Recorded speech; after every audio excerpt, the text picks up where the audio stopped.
Amen. Amen. Merci Seigneur. Amen. Amen. Alors aujourd'hui, on va parler d'entrer dans l'appel de Dieu. Donc, quand on rencontre Christ, eh bien, qu'on décide de le suivre, il s'ensuit en fait pour la majeure partie d'entre nous un profond désir de servir Dieu. Et donc, si vous le voulez bien, eh bien, c'est de ça qu'on nous allons parler aujourd'hui. C'est ce que nous allons partager ensemble aujourd'hui. Dans Exode au chapitre 4, versets 24 et 25, il nous est dit: Pendant le voyage, en un lieu où Moïse passa la nuit, l'Éternel l'attaqua et voulut le faire mourir.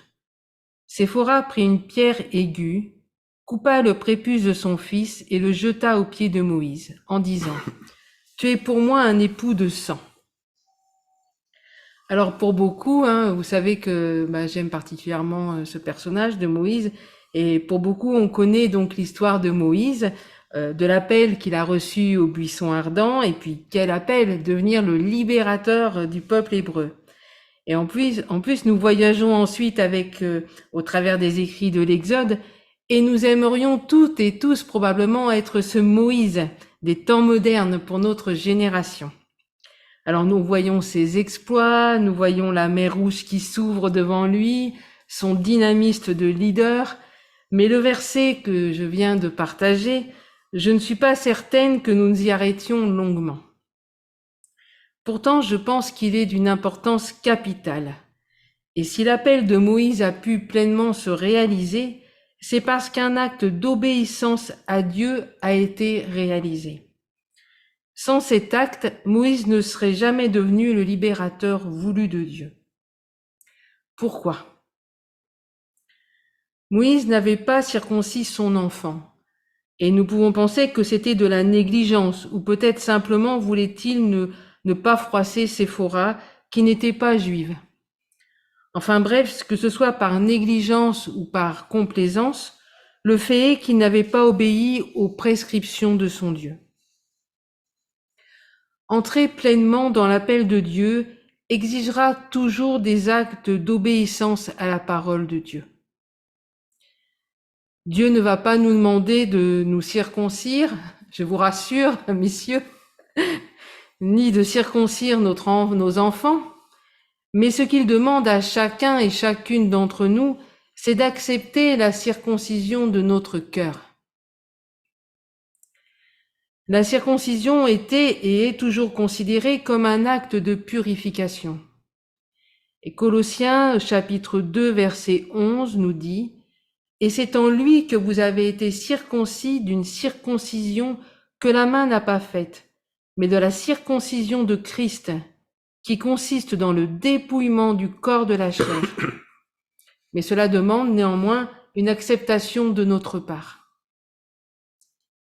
Dieu nous dit également dans sa parole: Si tu te rattaches à moi, je te répondrai et tu te tiendras devant moi.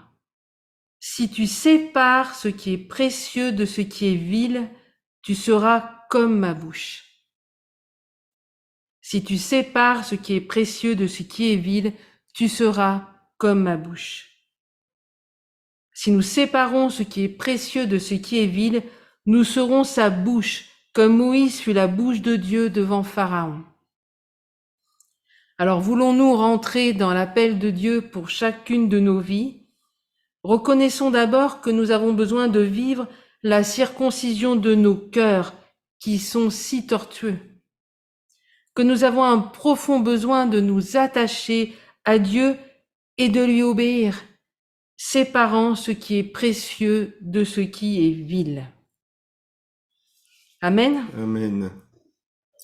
Puisqu'on est sur Moïse, même si ça ne suit pas tellement ce qui a été dit, effectivement, Moïse était un leader très particulier, mais par rapport à l'appel de Dieu, ce que j'aime dans la démarche de Moïse, c'est qu'il a reçu Jéthro, son beau-père, et qu'il a été pleinement à l'écoute de ce que Jéthro lui disait. Donc malgré cette mission extraordinaire qu'il a reçu, ce message venu directement de Dieu lui-même par l'ange de l'Éternel qui était dans le buisson ardent. Donc, c'était pas simplement une sensation d'appel, c'était quelque chose de très très fort. Néanmoins, quand Jéthro est venu le voir, qu'il a vu comment il fonctionnait, il a dit ça va pas. Et il a été à l'écoute, malgré tout ce qu'il pouvait porter. Il a été à l'écoute. Et ça, je pense que c'est une qualité très très importante, de pouvoir être à l'écoute. Et quelle que soit la dimension du service que Dieu nous appelle à faire, il faut être à l'écoute, spécialement des aînés, de ceux qui ont une expérience, une compréhension de certaines choses, et de ne pas se braquer, de ne pas dire maintenant j'y suis, j'ai plus besoin de conseils, bien au contraire. Et ce qui est aussi important, c'est que le conseil donné, c'était qu'il se décharge. Et quelquefois, nous sommes beaucoup trop chargés parce qu'il y a des gens qui ont des compétences, mais on ne veut pas se décharger. Et c'est ce que Moïse a fait. Jéthro lui a dit que les affaires moins importantes soient confiées à d'autres et que ne viennent vers toi que les affaires très importantes où les délégués n'arrivent pas à s'en sortir. Mais ne te fatigue pas comme ça. Et aussi, dans le conseil, il était dit, parce que tu vas fatiguer le peuple. Tu vas te fatiguer, mais tu vas fatiguer le peuple. Et quand nous sommes dans l'appel de Dieu, si nous sommes fatigués parce que nous portons trop de choses, parce que nous ne voulons pas déléguer, nous allons fatiguer ceux qui nous entourent. Donc ça, je pense que ce sont des principes importants, quel que soit notre appel, quelle que soit la dimension que Dieu nous donne, que nous puissions être à l'écoute des aînés, spécialement. Il y a de la sagesse dans les cheveux blancs. Et puis aussi de pouvoir se décharger, de ne pas tout porter. Alors, déléguer, c'est pas facile parce que celui qui va faire les choses à notre place, il va les faire avec sa personnalité à lui. Et puis nous, on va dire non, moi j'aurais pas fait ça comme ça. Et notre insatisfaction va essayer de prendre le dessus pour qu'on reprenne les choses en main. Déléguer, c'est déléguer. Et puis que chacun fasse avec ce qu'il a reçu de Dieu. Et voilà l'aparté que je voulais faire par rapport à ce qu'on a dit sur Moïse, sont des principes très très importants dans le domaine de l'appel de Dieu. Est-ce qu'il y a des questions Oui, est-ce que vous voulez intervenir, des remarques, des questions? sur ce qui vient d'être partagé?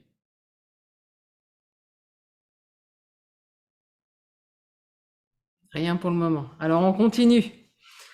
Alors donc et ensuite, donc on vient de voir donc qu'il faut séparer ce qui est précieux de ce qui est vil de nos cœurs, mais il est important aussi de connaître véritablement son appel et de ne pas faire comme. Voilà. Faire comme les autres, ce n'est pas ce que Dieu veut pour chacun d'entre nous. On a un appel qui est unique sur notre vie, même si c'est un appel, on va dire, qui se retrouve ailleurs, mais vous allez vivre et faire votre appel comme Dieu veut que vous le fassiez. Et puis faire comme, c'est une très mauvaise motivation également.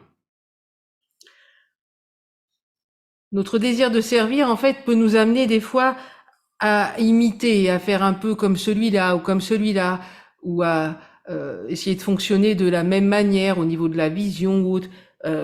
On essaie de faire quelque chose pour servir Dieu, mais c'est pas ce que Dieu nous demande. Et ce qu'on dit souvent au centre apostolique, vous l'aurez entendu et vous l'entendrez sûrement encore, c'est il est important d'être la bonne personne à la bonne place. Éphésiens chapitre 4 verset 16 nous dit « C'est de lui et grâce à tous les liens de son assistance que tout le corps bien coordonné et formant un solide assemblage tire son accroissement selon la force qui convient à chacune de ses parties et s'édifie lui-même dans la charité. » Donc je relève tout le corps bien coordonné. Alors dans un corps, vous avez par exemple le bras qui a une fonction, vous avez la jambe qui a une autre fonction, l'œil, etc. Et même les membres cachés, ceux qu'on cache, ont bien aussi une fonction. Chaque partie du corps, de notre corps, est bien coordonnée. Dans notre société, en fait, on se rend compte qu'il est impératif pour beaucoup de se faire une place.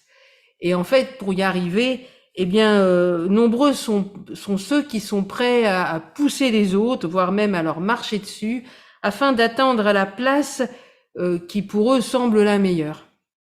Malheureusement, ce qu'on voit dans le monde, on le voit aussi dans l'Église, et la même chose dans l'Église peut être constatée.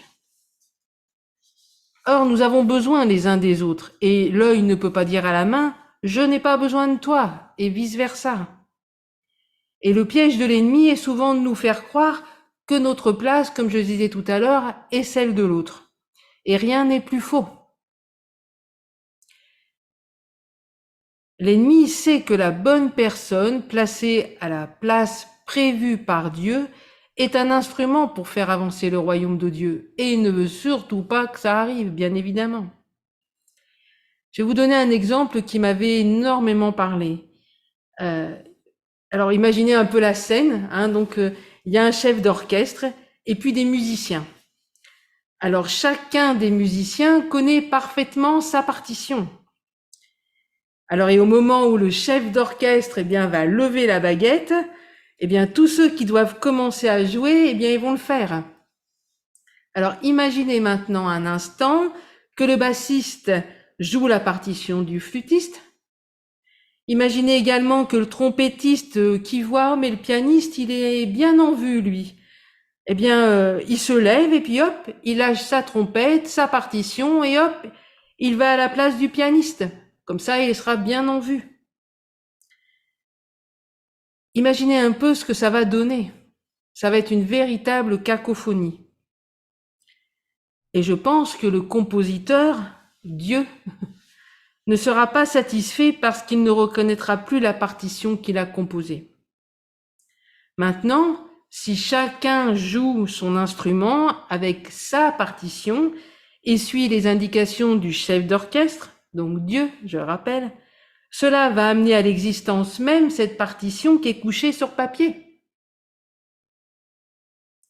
Dieu a prévu une place pour chacun et ensemble, si nous coordonnons nos efforts, si nous mettons le don que Dieu a placé en chacun de nous au service des autres, les choses vont bouger et ça va faire avancer le royaume de Dieu.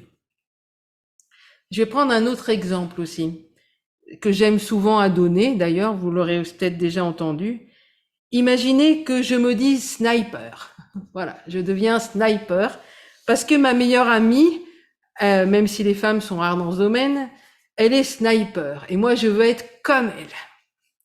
Alors il va m'être donné un fusil à lunettes, puis on va me positionner sur un toit afin d'accomplir ma mission. Cependant, je ne sais absolument pas tenir un fusil et encore moins tirer. Mon amie sniper, elle est dans son appel, elle est dans son élément et elle sait exactement quel geste elle doit faire, elle sait aussi exactement ce qu'elle ne doit surtout pas faire. Et ce, afin de ne pas exposer sa propre vie, mais également de ne pas exposer celle des autres. Moi, par contre, avec mon fusil, à contrario, je suis un vrai danger public. Et pour moi-même, et pour les autres. Vous me comprenez? Et donc, il en est ainsi pour une personne qui s'approprie un appel qui ne lui est pas destiné. Elle se met en danger et elle met en danger les autres. Pourquoi? Parce qu'elle va sur un terrain qui ne lui a pas été attribué par Dieu. Et l'ennemi ainsi aura libre accès. Et de plus, ne fonctionnant pas dans le cadre de son appel, ceux et celles qui vont la suivre vont se mettre eux-mêmes en danger. Car eux aussi, de facto, ils seront sur un terrain qui n'est pas celui de Dieu.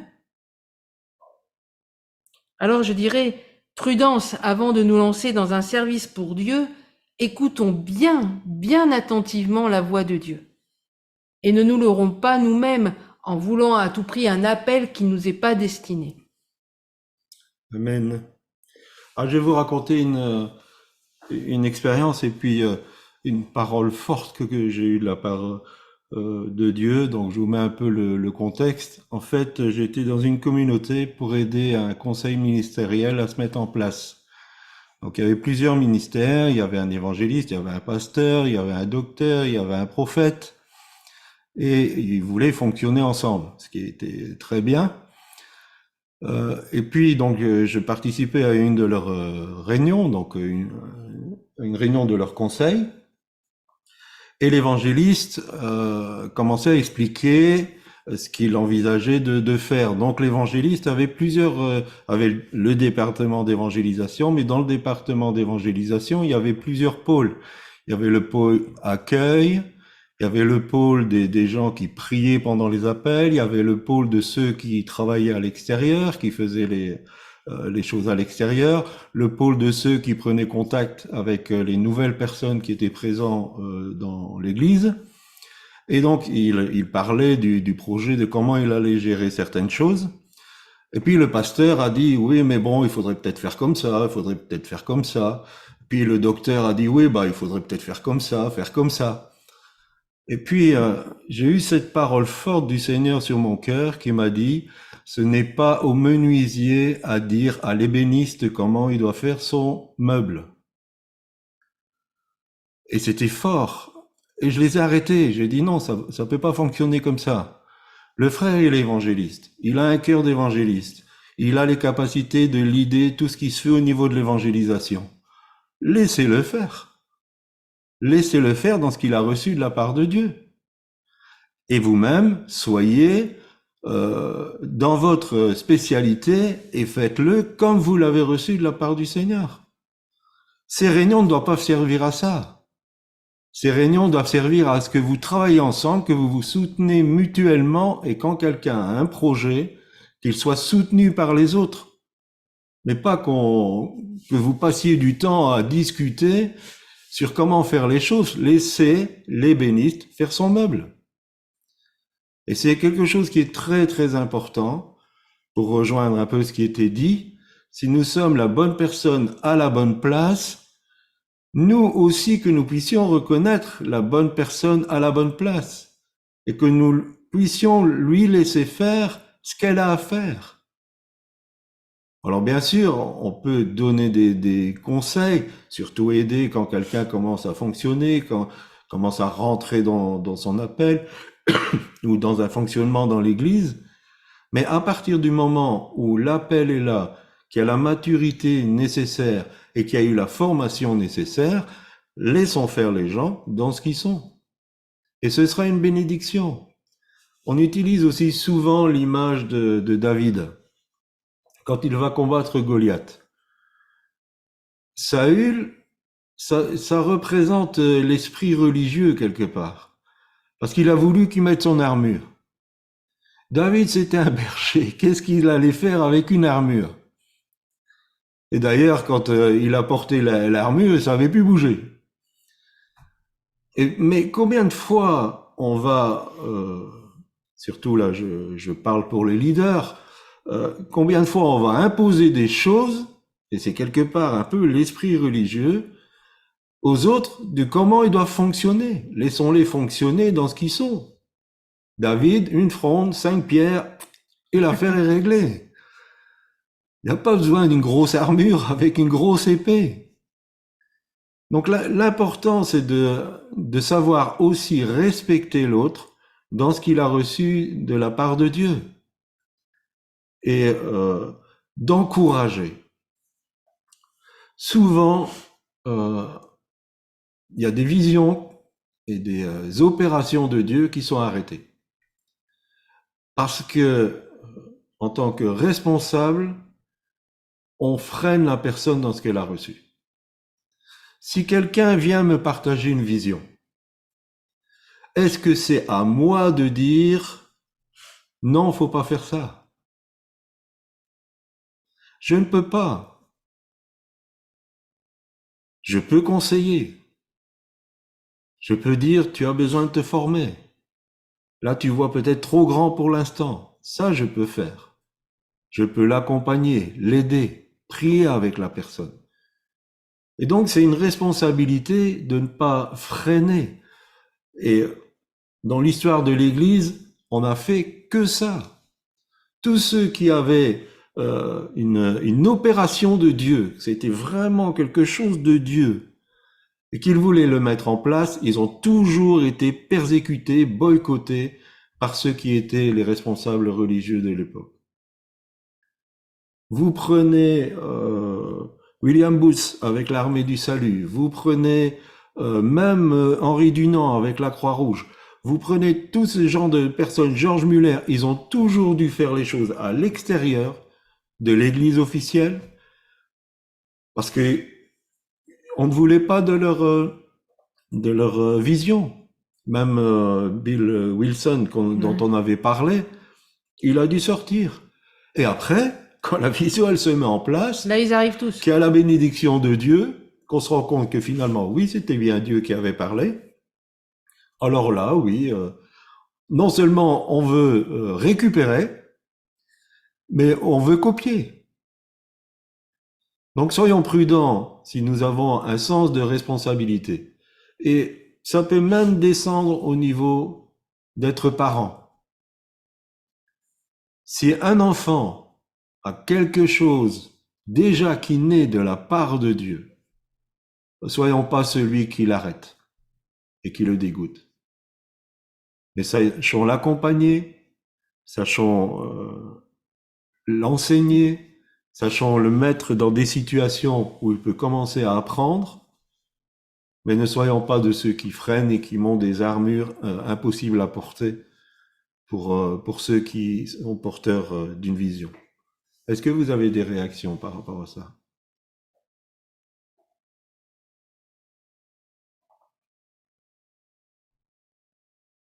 Par rapport à ce que j'ai partagé. Oui. Si vous vous taisez, ça veut dire que vous êtes d'accord.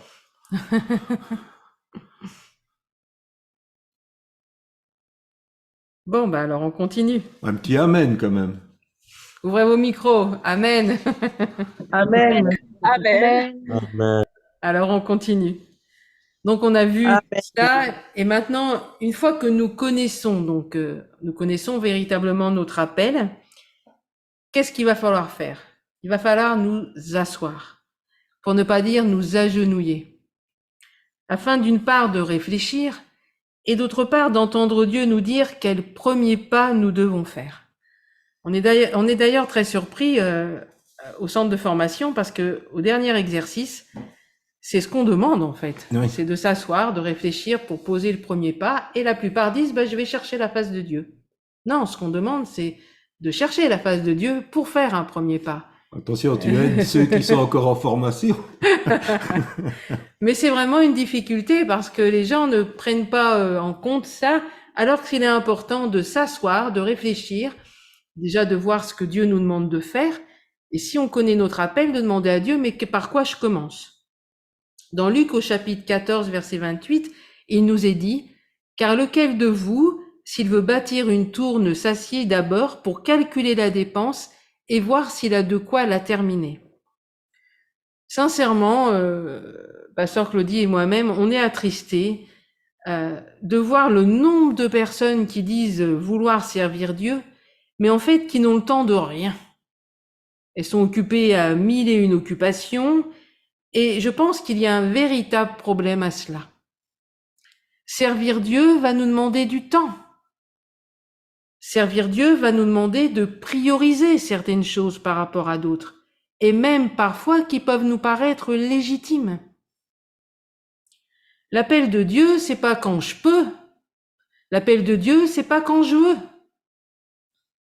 Il va nous falloir laisser de côté certaines choses. Il va nous falloir peut-être accepter d'abandonner même certains temps de repos. Alors c'est vrai qu'il y a les obligations familiales, il y a les obligations professionnelles, Mais si nous voulons entrer véritablement dans notre appel, nous allons devoir nous asseoir, réfléchir, prier, écouter Dieu, calculer la dépense et faire des choix qui ne seront pas toujours faciles. Il y a plusieurs années en arrière, eh bien, avec mon époux, on a dû faire un choix. Est-ce que je prenais un poste à temps complet ou est-ce que je passais à temps partiel? Ça a été un des premiers choix qu'on a dû faire. Et c'était pas forcément évident de choisir. De travailler à temps partiel, ça voulait dire, bien entendu, avoir un salaire moindre, mais ça voulait dire donc vivre plus petitement. Ça voulait dire ne pas pouvoir s'offrir de vacances, par exemple. Ça voulait dire aussi ne pas s'acheter une belle robe si je voyais une belle robe en vitrine pour nous, mesdames.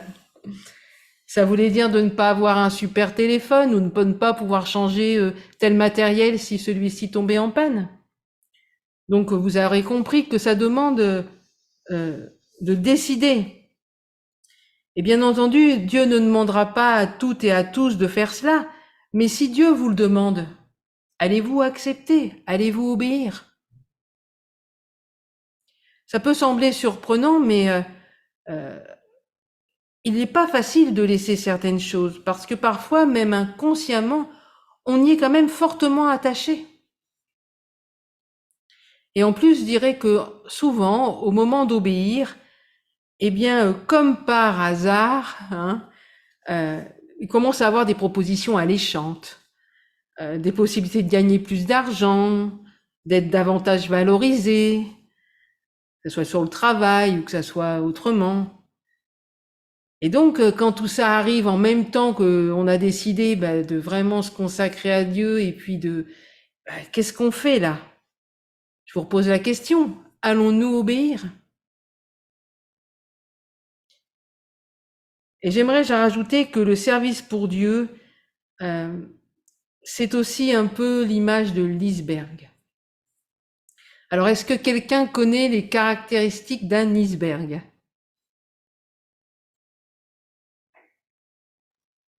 Alors, il y a une petite partie émergée et une grande partie immergée qu'on ne voit pas. Voilà, c'est exactement ça.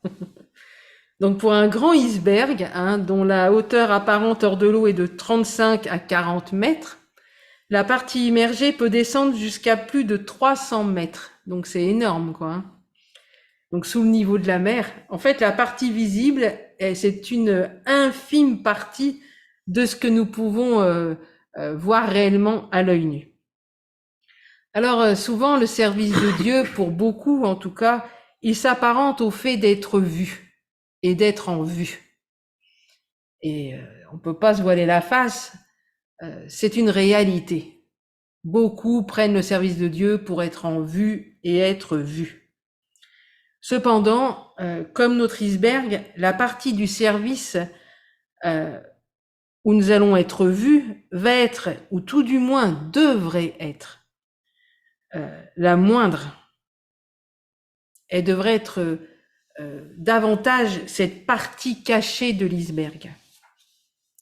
Alors, qu'est-ce que c'est que cette petite, que cette partie plutôt, cette grande partie plutôt cachée? Qu'est-ce que ça pourrait représenter? Olivier? Euh, Moi, je pense que ça serait le fait d'être à l'écoute du Seigneur, l'intimité avec Dieu, en fait. Le fait de passer du temps à recevoir de lui, à être rempli du Saint-Esprit.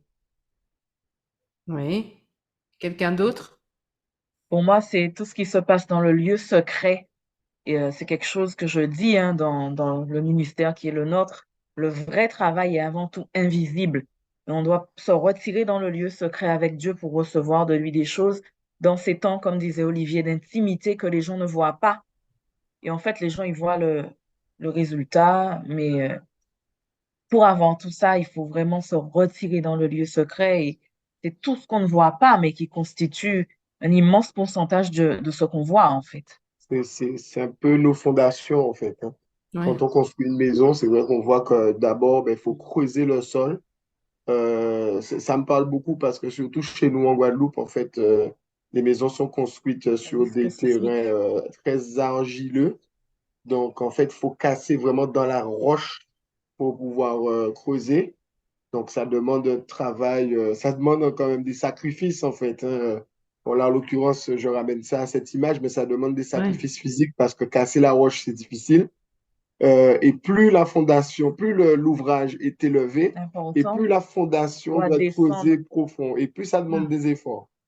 Ça demande en tout cas, ça demande des Et sacrifices. la fondation, on la voit pas. Mais si Et elle est pas là, le bâti, l'édifice, s'écroule. voilà, d'autant qu'en c'est plus, nos fichu. spécificités, nous, comme disait Michael, c'est qu'on a pas mal de séismes, donc du coup, on a intérêt vraiment à ce que ça soit bien profond et bien solide pour que ce qui va être construit dessus puisse tenir. Donc moi, cette image-là me parle beaucoup, en fait. Pour moi, c'est- tout ce qu'on ne voit pas, c'est tous ces sacrifices aussi. Tout ce qu'on sacrifie aussi à Dieu, en fait, de notre temps, Ce de nos qu'on dépose sur moyens, l'autel. voilà, pour que le Seigneur puisse glorifier son nom. Amen. Amen. Ima voulait réagir et aussi Charles, j'ai vu la main levée. Ima, D'abord Ima. Moi, je pense que ce sont des personnes qui travaillent tout en façon silencieuse et que personne ne connaît même pas son nom. ouais, vous êtes en train de faire le message. C'est bien. Très bien. Charles? Charles,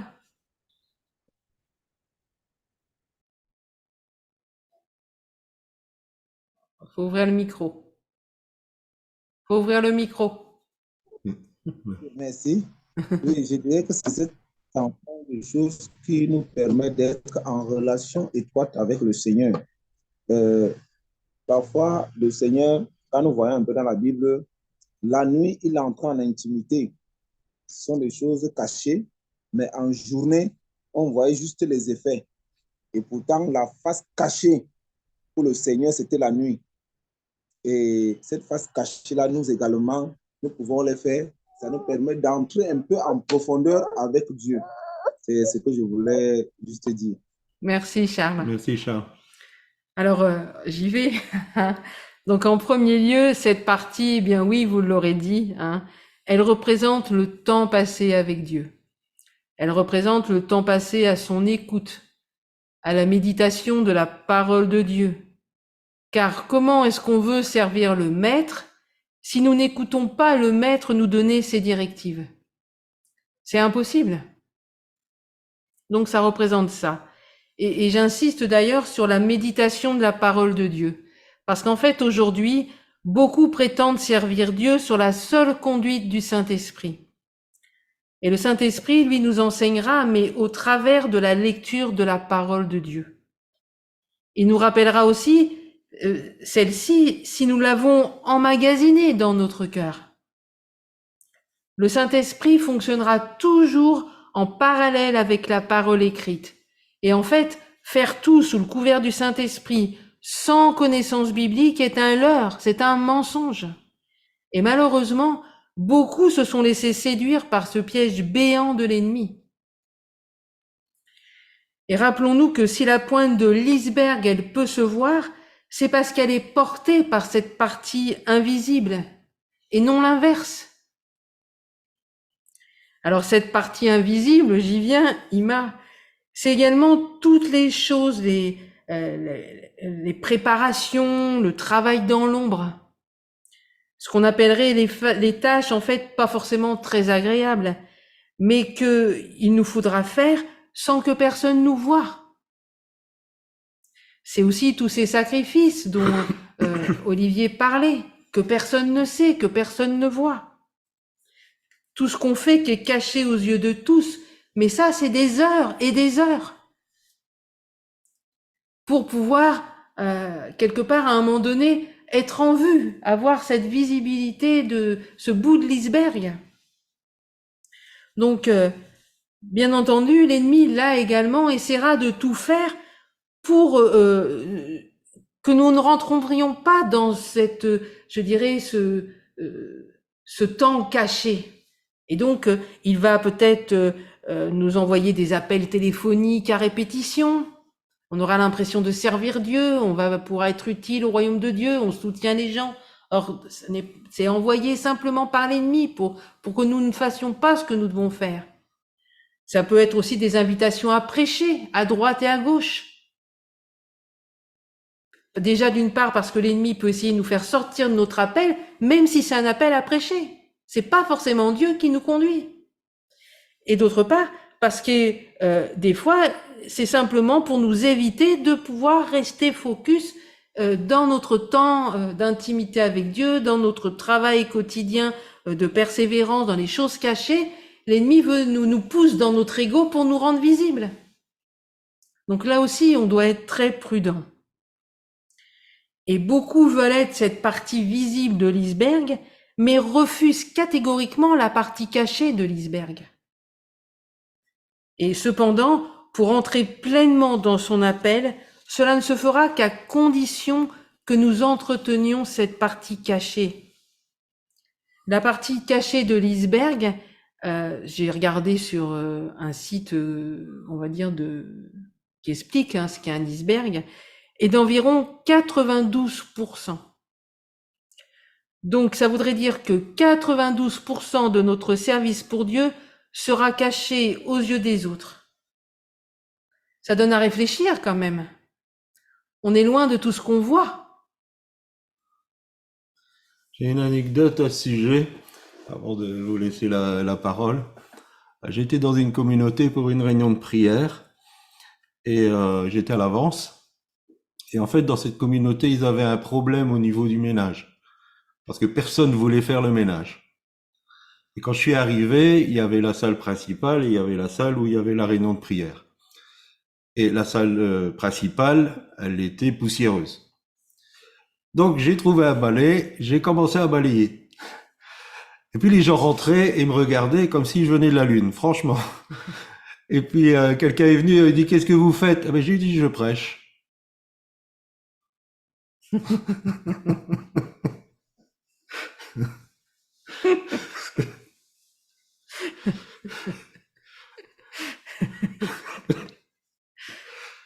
Bon, est-ce qu'il y a des réactions?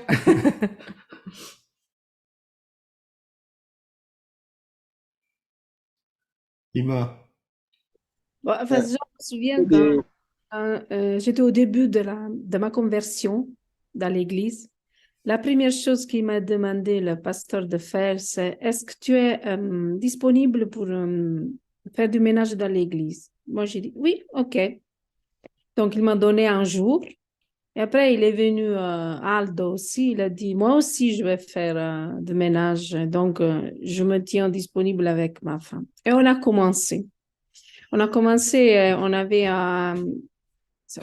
un groupe de 2.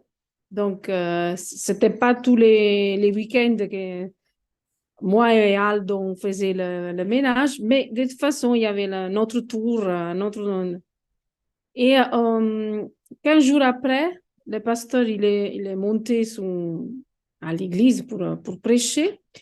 Et il a dit à toute l'église que Aldo, il était choisi et Aldo, il ne savait même pas pour avoir un autre engagement dans l'église. Et donc, moi et lui, on grandit, même si c'était pas des vieilles convertis, mais chaque jour, on montait en échelle, on peut dire, et sans le savoir, en fait, parce qu'on demandait rien, en fait. On venait de demander de faire le ménage, on a dit oui, donc voilà. Et les autres de l'église ils venaient à nous en disant, mais vous avez fait comment pour faire cela? On n'a fait rien.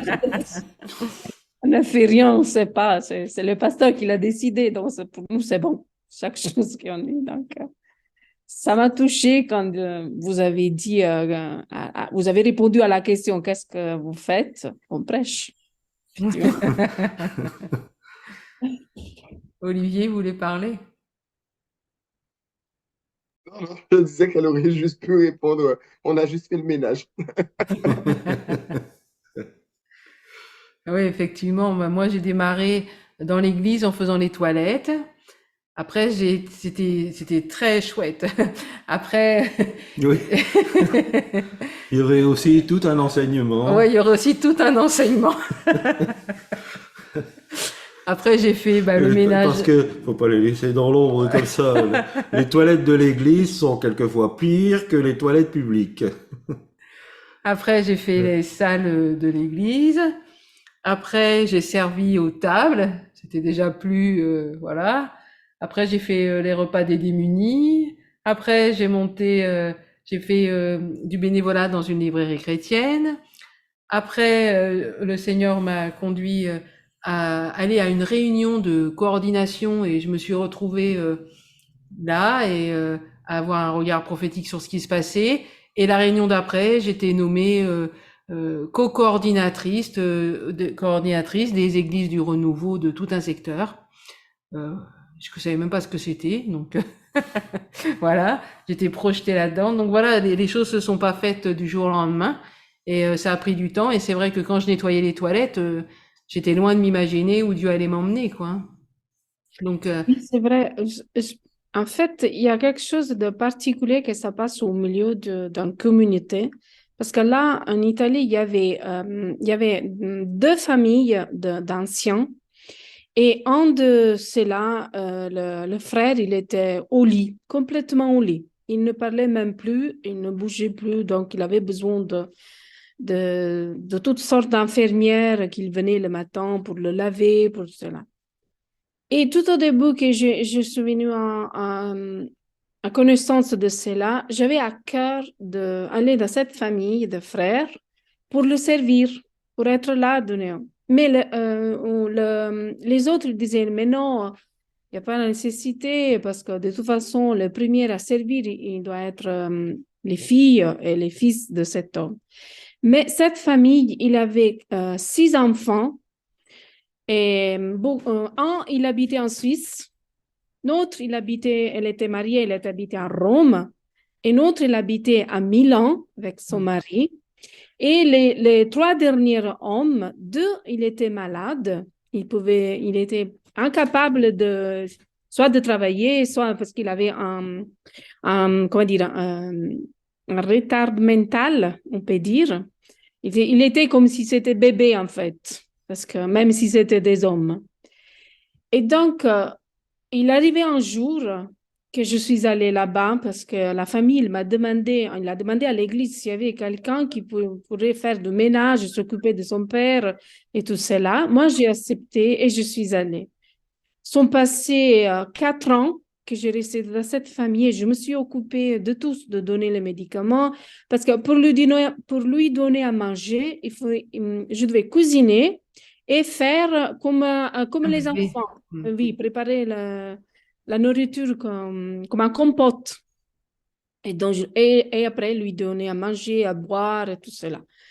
Au final, quand Dieu, il a appelé ses frères à lui, on a été dans le jour de la funéraille et il y a eu beaucoup de sœurs qui m'ont appelé, ils m'ont dit, mais tu as pris où le courage pour être à côté de cet homme? Moi, j'ai dit, moi, je pense pas qu'il y avait besoin de faire de courage pour servir quelqu'un qui est malade, en fait. Pour moi, c'était normal d'être à côté de cette personne et de la famille même, parce que de toute façon, c'était compliqué d'avoir quelqu'un au lit. Et c'était étonnant quand quelqu'un pour moi, hein, au moins, qu'il est touché de la grâce de Dieu, qu'il pense qu'il faudrait avoir du courage pour se soigner de quelqu'un malade. Pour moi, c'était vraiment incroyable de me sentir dire cela. Donc, je pense qu'il faut vraiment que nous prions Dieu parce qu'il faut qu'il change vraiment notre mentalité de penser les choses et de penser comment travailler, comment servir Dieu, en fait. Amen. Amen. D'autres interpellations? On continue? Dites Amen. Amen. Amen. Alors j'aimerais dire également que l'appel de Dieu est un cheminement. Nous sommes en ce moment particulièrement dans une génération micro-ondes. Et c'est tout de suite et maintenant. Dieu ne fait pas ainsi. Dieu, il prend son temps, même si nous sommes pressés. Et pour s'en convaincre, en fait, il suffit de nous plonger dans la parole de Dieu. Notre Seigneur Jésus n'a commencé son ministère qu'à l'âge de 30 ans. Moïse a passé 40 années dans un désert avant d'entrer pleinement dans son appel. Joseph a vu également plusieurs années passer avant d'entrer dans son appel. Et David, combien de temps a-t-il dû attendre dans l'ombre avant d'entrer dans son appel et d'être roi sur Israël? Alors comment est-ce que nous, enfants de Dieu, nous pouvons penser que ça va être différent? Comment est-ce qu'on peut s'imaginer que pour nous, ça va être différent? Que ça soit notre Seigneur Jésus, mais également ceux dont je viens de parler, Moïse, Joseph, David, mais aussi tant d'autres, ils avaient pleinement reçu l'appel de Dieu. Mais ils ont dû faire face à l'épreuve du temps et à la formation à l'école de Dieu. En fait, aujourd'hui, on voit beaucoup de gens qui reçoivent par exemple une prophétie de la part de Dieu, qu'ils sont ça ou qu'ils sont ça, apôtres, docteurs, prophètes, évangélistes ou autres. Et en fait, ça y est, ils sont comme ça et ils veulent rentrer tout de suite dans cet appel. Ça ne se passe pas ainsi. Et très souvent, pour entrer dans notre appel, le Seigneur nous demandera de faire en premier lieu des choses qui ne semblent pas correspondre à notre appel. Ça peut être des tâches, peut-être comme a fait Ima auprès de cet homme, qui peuvent paraître pour les autres déplacés, mais pour Dieu, bien c'est le chemin qu'il veut par lequel on passe, pour nous faire entrer notre appel, et quelque part, il voit notre attitude de cœur face à ce qu'il va nous demander de faire. Ça peut être des tâches subalternes qui pour nous, c'est pas très intéressant, mais Dieu va voir notre fidélité dans ces petites choses pour nous en confier des plus grandes. Ces choses, elles vont nous former, elles vont nous équiper, elles vont aussi nous apprendre à nous soumettre. Et quelque part, si on refuse de passer par ce cheminement et d'attendre le feu vert de Dieu, nous pourrons faire semblant, mais nous ne serons pas véritablement dans l'appel de Dieu. Donc la bonne question, c'est, quand je reçois quelque chose de la part de Dieu, est-ce le temps? Suis-je passé par un cheminement? Suis-je encore en formation? Je ne parle pas spécialement d'une formation type formation, centre de formation Z37N, mais la formation justement de commencer peut-être par des petites choses et d'être fidèle dans celle-ci, et après je vois Dieu m'en confier des plus grandes et ainsi de suite. Sincèrement, dans le monde, ils ont compris le truc, quoi. Vous arrivez dans une entreprise, vous n'allez pas prendre la place du directeur tout de suite. Vous démarrez des fois petit, puis vous gravissez. Bon, maintenant, c'est un peu différent. Les choses commencent à changer avec le temps, l'évolution et tout ça. C'est plus tout à fait pareil, mais dans le temps, vous arrivez dans une entreprise, vous commenciez petit, puis tout doucement, vous finissiez des fois 4, compromettre, et voilà, vous gravissez. Dans le monde, ils avaient compris le principe. Et quelque part, ça faisait des très bons contremaîtres parce qu'ils savaient ce qu'était le métier. Ils étaient passés par là. Ils savaient ce qu'il fallait faire et pas faire. Mais aujourd'hui, on arrive, voilà, je suis prophète, je suis apôtre, je suis docteur, je suis évangéliste, tout ça. Ça y est, j'ai reçu cette prophétie. Le lendemain, je suis déjà sur la toile à dire que je suis évangéliste, pasteur, prophète, apôtre et tout ça. J'ai absolument rien reçu, j'ai absolument rien de particulier, mais je me lance parce que j'ai reçu ça. Non! Attendons le feu vert de Dieu. Olivier? Oui, en fait, ce que tu dis, en fait, j'y pensais tout à l'heure. Et c'est vrai que moi, je travaille en fait à la banque. Et quand j'ai démarré en fait à la banque, j'ai démarré vraiment au bas de l'échelle. C'est-à-dire que j'ai démarré en tant que conseiller d'accueil, guichetier en fait, qu'on appelait ça avant. Et du coup, j'ai fait tout ce qu'il y avait à faire en fait à la banque. C'est-à-dire, j'ai appris même des toutes petites tâches subalternes, remplir les distributeurs, Voilà, tout ce qui se n'était pas faire mon forcément compte, sympa à faire, ce qui quoi. n'était pas super cool à faire, avoir en face les gens pas très agréables que tu sers toute la journée et tout. Mais en fait, quand je suis monté en compétences, donc là aujourd'hui, j'occupe un poste de conseiller spécialisé. Mais quand je suis monté en compétences, je me suis rendu compte qu'en fait, j'avais des collègues qui avaient démarré directement au poste où je suis actuellement et qui avait énormément de lacunes, en fait, sur les choses basiques du métier de la banque. Ouais. Et souvent, en fait, je m'entendais dire, mais ouais, mais comment tu sais tout ça? Comment tu sais tout ça? Mais je leur dis, en fait, j'ai fait tous les postes, j'ai fait tous les métiers. Donc, forcément, il y a des petites choses du quotidien qu'on n'utilise pas forcément tous les jours. Mais quand on est amené à les utiliser, ben, du coup, je suis plus performant qu'eux parce que j'ai tout vu depuis le début, en fait. Et c'est vrai que quand tu parlais tout à l'heure Le micro est coupé. Ton micro est coupé. Oui, oui, je disais que quand tu as parlé de ne pas avoir peur de démarrer petit, vraiment, ça m'a rappelé cette expérience personnelle, en fait. Où vraiment, et puis à l'époque, c'était pas hyper sympa, quoi, d'être. Mais c'est vrai que pour le coup, aujourd'hui, j'en vois vraiment les fruits. Donc si, comme tu disais, hein, si le monde a connu ça, si le monde a su que ça fonctionnait, c'est que ça vienne quelque part. Et je pense que c'est d'abord des principes bibliques, puisque de toute façon, le monde n'a rien inventé, hein. Ouais. Moi, je vois aussi, ah pardon, rapidement, par rapport à l'école, hein, quand on a fondé l'école, on n'avait quasiment aucun moyen et on était obligé de faire plein de choses nous-mêmes, dont le ménage, nettoyer les toilettes. J'ai dû gérer des classes multiniveaux, des fois à 4 niveaux, mais ça a été formateur, Ouais, c'est ça. puisqu'avant d'arriver à des fonctions de direction, au final, j'aurais tout fait. Donc, je peux dire mon mot partout parce que si les toilettes sont mal nettoyées, je le vois puisque je le faisais moi-même. Le ménage, c'est la même chose. J'ai enseigné quasi de la petite section jusqu'à bientôt le cours moyen. Donc, j'ai un panorama d'ensemble. Pourtant, j'aurais pu vouloir tout de suite, vu mes compétences, Ouais. commencer avec les grands et tout. Non, j'ai commencé à la petite section. Olivier faisait la pelouse. Il y a plein de choses qu'on a faites pour nous amener là où on est maintenant. Et les gens vont voir le produit fini. Voilà, La invite pointe à de parler, l'iceberg. oui, la pointe de l'iceberg, intervenir dans des événements et tout, mais tout ça, ça a pris un cheminement. Leïla a levé la main. Leïla, vas-y.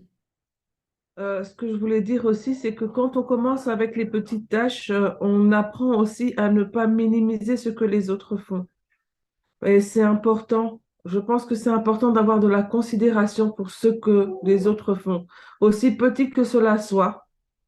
Il y a une importance. Et quand on parle, par exemple, du corps du Christ, on se rend compte, par exemple, que si on coupe, je ne sais pas, par exemple, je vais donner un exemple un peu, si on coupe le gros orteil, eh ben, on a un problème d'équilibre. Il a son importance dans le corps. Et Amen. donc, c'est ça aussi. Donc, voilà ce que je voulais dire. Effectivement, c'est Oui, vrai, c'est oui. tout à fait juste, Leïla. Oui, tout le monde est utile.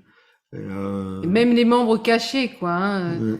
Et Paul dira même les membres les plus faibles sont nécessaires. Il dit pas il faut les supporter, il dit ils sont nécessaires. Charles.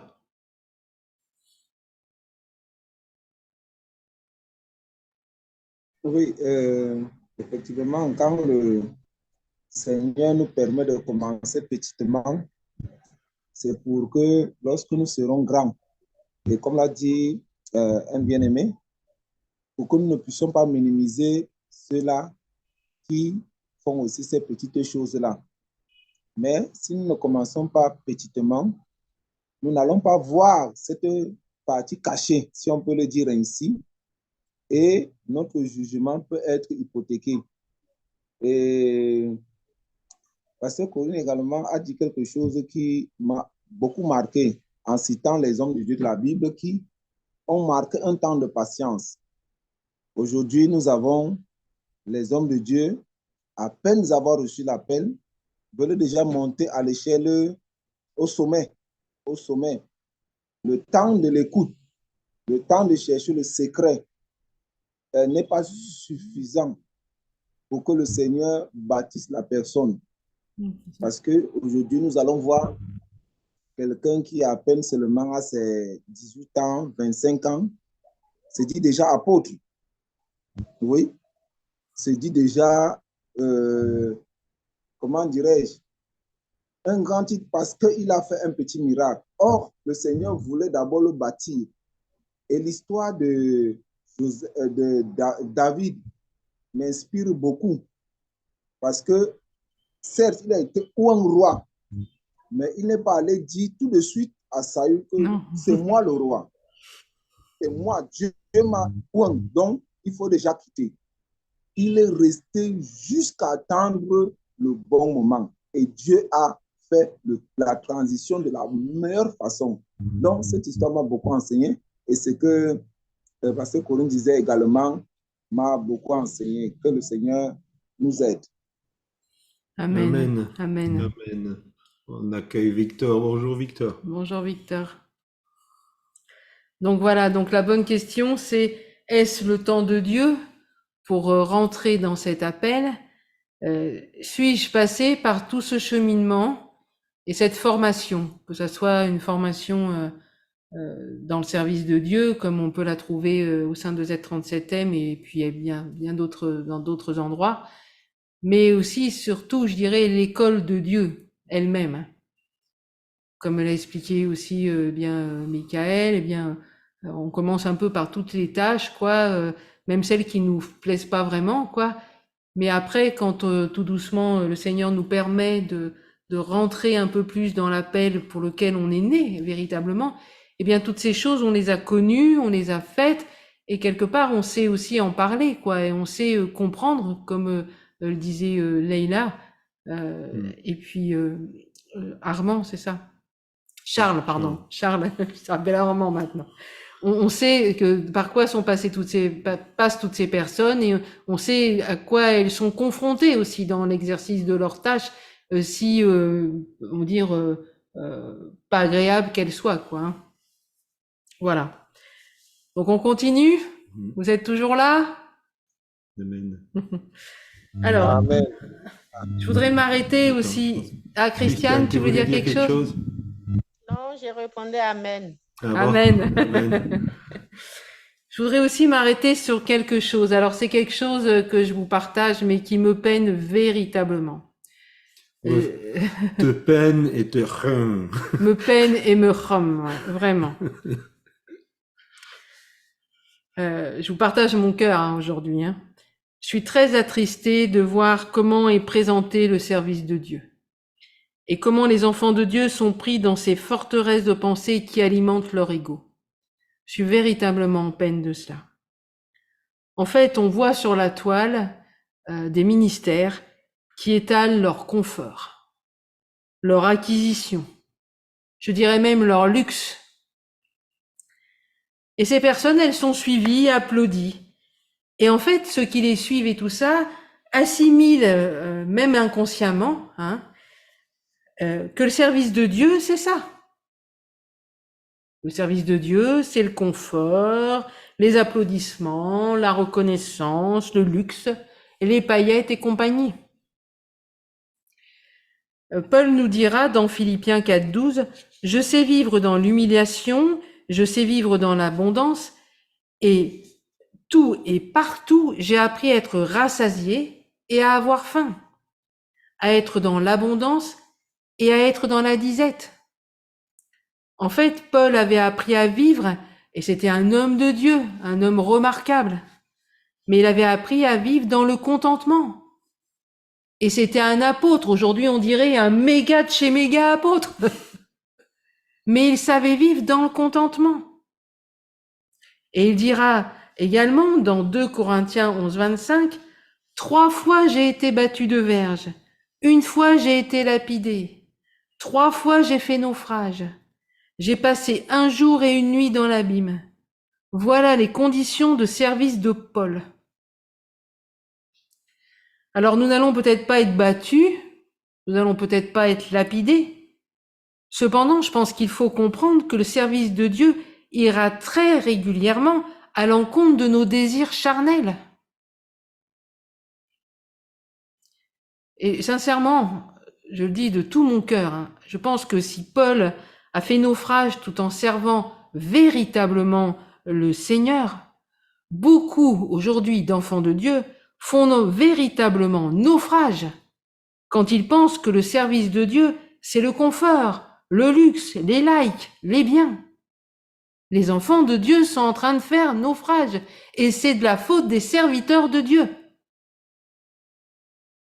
Et par ailleurs, je vais peut-être aller un peu loin, mais comme je vous dis mon cœur.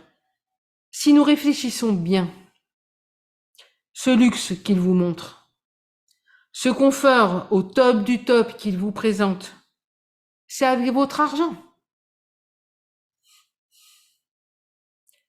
C'est avec votre argent qu'il se le procure. Je pense qu'il est plus que temps que nous comprenions que le service pour Dieu, c'est avant tout une mort à nous-mêmes. C'est pas notre réalisation. Alors, est-ce que ça veut dire que le service de Dieu, c'est comme ça, pas de joie, la tête toujours comme ça Non. Notre joie, c'est pas nos acquis. C'est pas nos likes, même si on aime bien, hein, quand on nous fait un pouce, tout ça, on est content parce qu'on se dit, bon, bah voilà, il y a quelqu'un qui a peut-être été touché. Non, mais notre joie, c'est d'obéir à Dieu, c'est de le suivre. Notre joie, c'est de voir un être humain restauré par Dieu, transformé par la parole de Dieu, qui, elle, est toujours efficace. Notre joie, c'est dans le fait que Dieu, il nous a choisis, il nous a sauvés. Et notre joie, c'est le fait que Dieu, il a décidé de miser sur nous pour être son prolongement dans un domaine, quel qu'il soit. C'est une grâce imméritée. C'est ça qui fait notre joie. On sert un Dieu vivant et vrai. On sert un grand Dieu. Il pourrait faire sans nous. Mais il a décidé de faire avec nous. C'est ça notre joie. Notre joie, c'est pas le faste, c'est pas les paillettes, c'est pas la belle maison, la belle piscine, la belle voiture, les beaux costumes et tout j'en passe. Donc je terminerai ce temps avec vous en vous posant à nouveau ces questions. Et à la lumière du Saint-Esprit, eh bien, je vous invite sincèrement à vous les poser. Pour entrer pleinement dans mon appel, quels domaines de ma vie ont besoin d'être épurés et dans lesquels je dois aujourd'hui même décider de trancher? Une autre question, est-ce que j'obéis à mes propres motivations ou est-ce que je suis en train d'obéir à Dieu?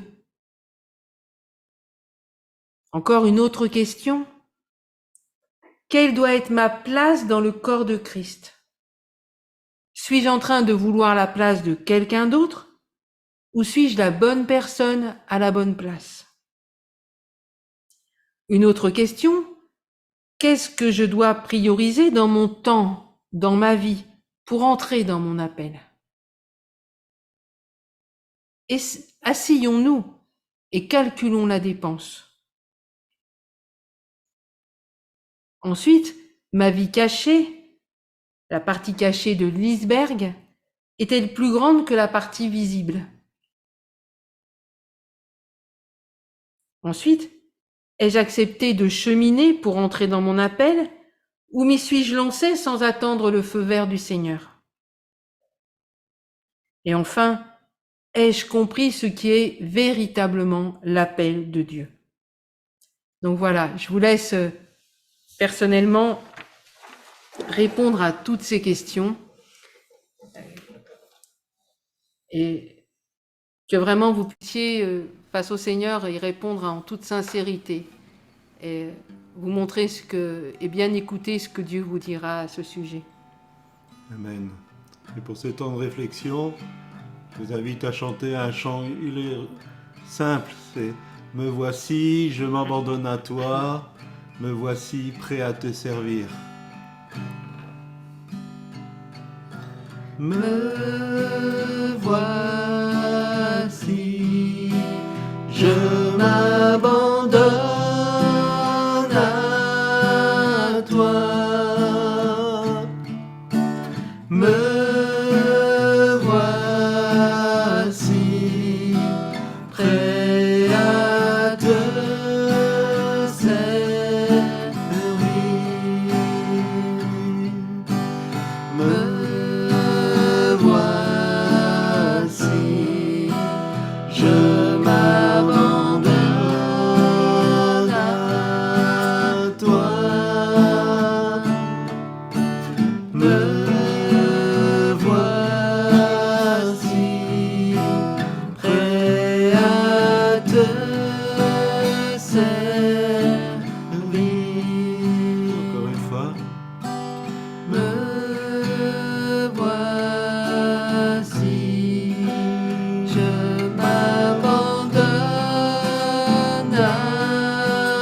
toi. Me voici prêt à te servir. Ah ouais, moi, le pic là-bas. Amen, Seigneur. Euh, Seigneur Jésus. dans mon sac là-bas.